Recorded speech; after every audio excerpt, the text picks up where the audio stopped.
Fancy saris కంచిపట్టు సారీస్ కి ప్రత్యేకంగా పెట్టింది పేరు మన పూర్ణిమ ప్రింట్స్ కేపీహెచ్పిఎన్ మాదాపూర్. నమస్కారం. కార్తీక పురాణం 20వ రోజు పారాయణలోకి వచ్చాం. పృథు చక్రవర్తికి నారద మహర్షి చెప్పాడని శ్రీకృష్ణమూర్తి సత్యభామాదేవికి చెప్తున్నారు. ఏం చెప్తున్నారు? పృథు చక్రవర్తి అడుగుతున్నాడు అనమాట దేవర్షిని. ఏమని?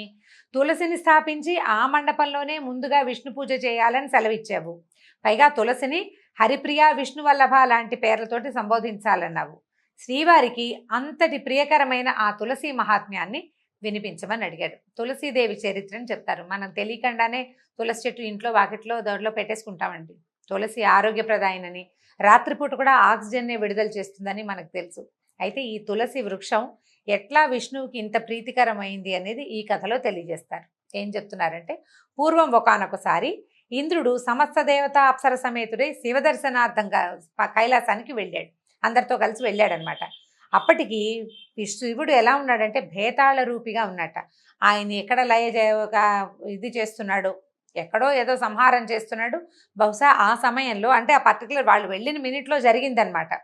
ఒక భీకరమైన రూపంతో, మహాదంశ నేత్రాలతోటి మృత్యుభయంకరంగా ఉన్న స్వరూపాన్ని శివుడిగా గుర్తించలేకపోయాడట దేవేంద్రుడు.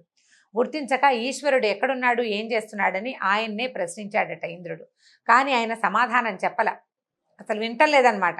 దాంతో నిన్ను శిక్షిస్తున్నాను, ప్రశ్నకి సమాధానం చెప్పవా, నిన్నెవడు రక్షిస్తానో చూస్తాను, ఎవడు రక్షిస్తాడు అని గబుక్కుని ఏం చేశాడంటే వజ్రాయుధాన్ని విసిరేశాడట మీదకి. విసిరేసేసరికల్లా ఆ వజ్రాయుధం కంఠానికి తగిలిందట శివుడికి. తగిలి కంఠం నల్లగా అయిపోయిందిట, నల్లబడిపోయింది. కానీ ఇంద్రుడి వజ్రాయుధం మాత్రం బూడిదైపోయిందట. ఇది గుచ్చుకున్న దానికి కంఠం నల్లబడింది, కానీ ఆ గుచ్చుకున్న స్వరూపం ఎలాంటిది, మహాభేతాళ స్వరూపం, రుద్రశక్తి. అది తగిలేసరికల్లా అంతటి వజ్రాయుధము బూడిద కుప్పగా మారిపోయింది. వెంటనే ఈయన ఏమయ్యాడు, తన మీదకి ఒక ఆయుధం వచ్చేసరికల్లా ఆ వైపుకి తిరిగి ఆయన నుంచి ఒక తేజస్సు వెలువడిందట. ఆ వెలువడిన తేజస్సు ఇంద్రుణ్ణి కూడా దగ్ధం చేసేలాగా వచ్చేసింది ఆయన మీదకి. ఆ మంట వచ్చేసరికల్లా దేవగురువైన బృహస్పతి ఆ భేతాళ స్వరూపుడే శివుడని గ్రహించి ఈ ఇంద్రుడి చేత నమస్కారం చేయించి తను కూడా శాంతి స్తోత్రం చేసేట చాలా గొప్పగా. చేసేసరికల్లా సరే శాంతించాడు శివుడు. ఎందుకంటే శివుడు సులభంగా ప్రసన్నుడవుతాడు. మనకి పట్టుకోవటం రావాలంతే. ఒక్కసారి పాదాలు పట్టుకున్నామా, ఒకసారి పట్టుకుంటేనే మనకు ప్రసన్నుడైపోతాడు. ఆయన అంత ఉగ్రస్వరూపంలో కూడా శాంతించి ఏమన్నాడంటే, బృహస్పతి, నా కోపం నుంచి ఇంద్రుణ్ణి బతికించినందుకు ఇక నుంచి నువ్వు జీవ అనే పేరుతోటి ప్రఖ్యాతిని పొందుతావు. నీ స్తోత్రం నన్ను ముగ్ధుని చేసింది, ఏదైనా వరం కోరుకోమని అన్నాడు. అనేసరికల్ బృహస్పతి అన్నాడు, మహాప్రభో, నీకంత సంతోషం కలిగితే మళ్ళీ అడుగుతున్నా. ఇప్పుడు ఈ మన ఇంద్రుడు ఉన్నాడు కదా, త్రిలోకాలని కూడా, ఇంద్రుడితో పాటు త్రిలోకాలని కూడా దహించగలిగేటువంటి నీ మూడో కంటి మంటని ఉపసంహరించు. నీ మీద నుంచి వచ్చినటువంటి అగ్నిజ్వాల, నీ కంటి జ్వాల ఏదైతే ఉందో దాని నుంచి మమ్మల్ని రక్షించు, ఈ పాలాగ్ని జ్వాలల్ని శాంతింపచేయమని అడిగేసరికి సంతోషించిన సాంబశివుడు ఏమన్నాడంటే, ఈ వాచస్పతి, నా మూడో కంట్లో నుంచి వచ్చిందే అగ్ని, ఇది వెనక్కి వెళ్ళేది కాదు.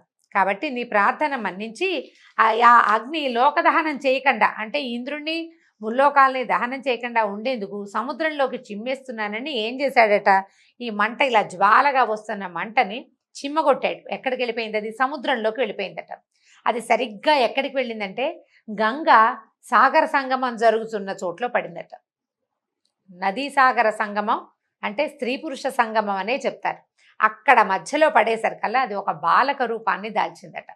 పుడుతూనే పెద్దగా ఏడ్చేసేట పిల్లవాడు. ఏడ్చేసరికల్లా ఆ ఏడుపు ధ్వనికి స్వర్గాది సర్వ సత్యలోక పర్యంతము చెవుడు దిబ్బెళ్ళు పడిపోయినాట. ఆ ఏడుపు అంత పెద్ద సౌండ్ ఆ శబ్దానికి. దాంతో ఆ రోదన విని బ్రహ్మదేవుడు పరిగెత్తుకుంటూ వచ్చి ఈ అద్భుత శిశువు ఎవరి పుత్రుడు అని అడిగేట. సముద్రుడు నమస్కరించి, గంగా సంగమంలో జన్మించాడు కాబట్టి తను నా కుమారుడే, నువ్వు వచ్చావు కాబట్టి నువ్వే ఇతనికి, పిల్లాడికి జాతకర్మాది సంస్కారాలు చెయ్యి, వీడికి పేరు పెట్టమని అన్నట్టు. ఇంతలో ఏమైంది, బ్రహ్మ పిల్లాడిని చేతిలో తీసుకుంటే ఆ బ్రహ్మగారి గడ్డం పట్టేసుకున్నట్ట పిల్లవాడు. పుట్టినవాడే. ఈ మధ్యకాలంలో చూసాం బ్రహ్మంగారు చెప్పింది జరిగింది అన్నారు. పిల్లాడు పుట్టినవాడే నడిచేశాడని. పుట్టిన పిల్లాడు ఎత్తుకున్న ఆయన పెద్ద ఆయన తాలూకు గడ్డం పట్టుకుని వేళ్లాడుతుంటే ఆయన పెనుగులాడినా వదలలేదుట. ఎంత పెనుగులాడాడంటే బ్రహ్మదేవుడు ఆయన కళ్ళలోంచి నీళ్లు వచ్చేసినాయంట. అంత నొప్పి పుట్టింది ఆయనకి. ఆ వచ్చిన నీళ్లు ఈ పిల్లవాడి మీద పడ్డాయట. అప్పుడు ఈయన ఏమన్నారంటే బ్రహ్మదేవుడు, సముద్రుడా, నా కళ్ళ నుంచి రాలి చిందిన నీటిని ధరించిన కారణంగా వీడు జలంధరుడు అనే పేరుతోటి విఖ్యాతుడవుతాడు అని చెప్పారు. తర్వాత సకల విద్యావేత్త వీరుడు అయి వీడు శివుడికి తప్ప ఇతరులకు వధించరాని వాడవుతాడు, శివుడు తప్ప ఎవ్వరూ వీడిని వధించలేరు అని దీవించి పట్టాభిషిక్తుడిని చేశాడు. వీడు చాలా గొప్పవాడవుతాడని చెప్పి ఆ జలంధరుడికి కొంతకాలం తర్వాత పిల్లవాడు పెద్ద అయ్యాక అతనికి ఏం చేశారు, కాలనేమి అనే రాక్షసుని కూతురైనటువంటి బృందాదేవిని ఇచ్చి, బృంద అమ్మాయి పేరు ఇచ్చి వివాహం చేశారట.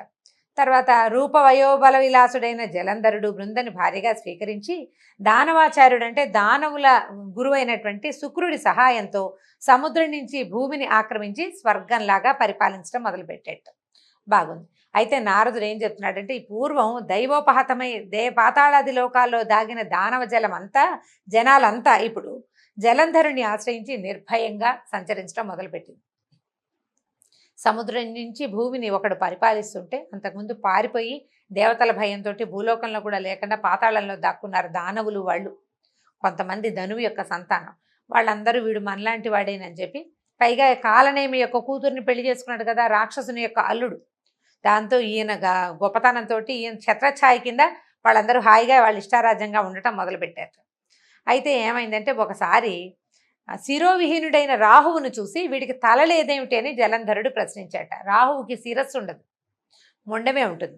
అప్పుడు ఈయన శుక్రాచార్యుడు గతంలో జరిగిన క్షీరసాగర మథనము, అప్పుడు జగన్మోహిని అవతరించడం, ముందు ధన్వంతరి వచ్చి అమృతాన్ని తేవటం, జగన్మోహిని అవతారంలో విష్ణువు అందరికీ పంచిపెట్టడం, ఈ రాహువు తాగేస్తున్నాడని వాడి మొండె తలని కత్తిరించడం, ఈ కథ చెప్పేసరి కదా సముద్రుడికి తనయుడైన జలంధరుడికి ఒళ్ళు మండిపోయింది. మా నాన్నని మధించడం ఏంటి, నీకు కావాలంటే ఎక్కడో గంగలో దూకు, మా నాన్న మీదకి ఎందుకు వచ్చావు, కాబట్టి నీ సంగతి చూస్తానన్నట్ట. నువ్వు అమృతం కావాలంటే ఏది కావాలంటే అది చేసుకో, మా నాన్నని మధించి మా నాన్న లోపల ఉన్న వాటంతా మీరు తీసుకున్నారు. ఒక ఆయన భార్యను తీసుకెళ్ళిపోయాడు, నువ్వేమో ఏనుగన్నావు, గుర్రమన్నావు, చెట్టన్నావు, చేమన్నావు, ఉన్నవన్నీ పట్టుకెళ్ళిపోయావు. ఇక్కడున్న వజ్రాలన్నిటినీ మీరు తీసుకెళ్ళిపోయారు, అది మాది. నేనెట్లా నా తండ్రికి జన్మించానో ఈ లక్ష్మీదేవి, చంద్రుడు, ఉచ్చైశ్రమము, కామధేనువు, కల్పవృక్షము, ఐరావతము, ఇంకా బోల్డర్ నానా రకాల మణులు, శంఖాలు గింఖాలు అన్నీ పద్మరాగమణులతో సహా సముద్రంలో నుంచి వచ్చినవి, నాతో పాటు పుట్టినాయి, నావి అవి, మీవెలా అవుతాయి, నువ్వు ఎలా తీసుకుంటావు అని చెప్పి ఇక పోట్లాడడం మొదలుపెట్టాడు. ఏం చేశాడు, రాక్షస దూతకి ముందు ఇంద్రుడికి ఒక శ్రీముఖం పంపించాడు, నువ్వు తీసుకెళ్ళినవన్నింటినీ తెచ్చి ఇయ్యి మర్యాదగా అని.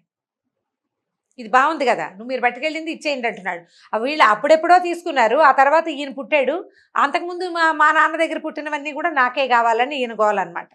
అక్కడి నుంచి ఏమైంది, పంపించి మొత్తాన్ని ఇచ్చేయండి అన్నాడు. అనేసరికి ఈయన ఏం చెప్పాడంటే, గతంలో నాకు భయపడిన లోకకంటకాలైన పర్వతాలని, నా శత్రువులైన రాక్షసుల్ని ఆ సముద్రుడు ఏం చేశాడు, తన గర్భంలో దాచుకున్నాడు. ఈ సముద్రంలో గర్భంలో ఏంటంటే శంఖుడు అనే రాక్షసుడు సముద్ర గర్భంలో దాక్కున్నాడు, మనం చూసాం. మైనాకం అనే పర్వతము సముద్ర గర్భంలో దాక్కుంది. ఈ మైనాక పర్వతం ఎవరు, హిమవత్ పర్వతానికి సంతానము, పార్వతీదేవికి స్వయాన తమ్ముడు, రెక్కలున్న ఒక పర్వతం. ఇంద్రుడు పర్వతాలన్నిటికీ రెక్కలు కోసేస్తుంటే మైనాక పర్వతం పారిపోయి సముద్రంలో దాక్కుందట. సముద్రుడు హిమవత్ పర్వతం స్నేహితులు, అయ్యో మా ఫ్రెండ్ కొడుకు కదా అని ఆయన దాచుకున్నాడు లోపల. ఈ మైనాక పర్వతం ప్రస్తావన శ్రీమద్ రామాయణంలో మనకు కనపడుతుంది. ఆంజనేయుడు సముద్ర లంఘనం చేసేటప్పుడు ఆయనకి ఆశ్రయం ఇచ్చారని చెప్తారు.